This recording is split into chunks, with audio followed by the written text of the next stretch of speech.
with her, and she said no. I entered and sat down. Papa asked if I was okay. I said yes. He asked what was going on. I said nothing at first. Then I mentioned that someone had told me something about rape, and I explained. He told me that some sores are very painful to treat, and the longer you leave them, the worse they become. Then he said it. He said my father raped me. He said my father broke my virginity. Tears began to flow down my cheeks. My body started shaking. I felt cold all over. I couldn't speak. I just listened. Papa knew my parents. He knew my grandmother. He said my father was not who I thought he was. He said my father had taken my name to many places spiritually, but whatever he tried never worked. He said something was planted using my umbilical cord, and people eat from it, and that was my escape. He said my father belongs to a secret society. He also said I'm a special child among my siblings. I went home with heavy thoughts, trying to convince myself I was imagining things. But the next morning shattered that hole. When I opened my door, I froze. There was rubbish scattered right in front of my room. Things I had swept out of my room 2 weeks earlier and thrown away. I stood there confused, trying to understand how trash I clearly remember disposing of had found its way back to my doorstep. As I stepped outside, I met my father. He looked at the rubbish and asked me calmly, "Are you the one who swept this here?" I said no and bent down to pick it up. What troubled me deeply was this. Our house is fenced. There is no way an animal could have brought rubbish from outside and placed it neatly in front of my door. That morning, fear settled in my chest. I later went back to Papa and told him what I had seen. He said my father had married me spiritually and was pretending that I needed to marry quickly so I would bring a man home. He explained that my father would reject every man I brought to him, and even if he ever agreed to a marriage, he would not allow it last. Everything suddenly made sense. Hussein had already told him that my father would reject him when he came to ask for my hand in marriage, and that he would never agree because he knows who my father truly is. Papa added that my father attacked Hussein spiritually after Hussein spoke to me about my rape. At that point, my heart felt like it could no longer carry the weight of what I was hearing. Papa advised me to move out of the house. He said it would really help me to breathe,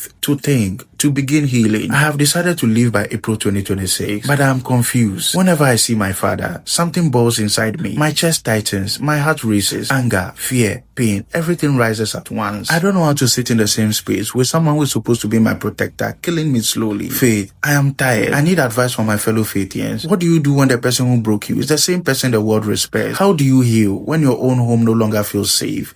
I just want peace.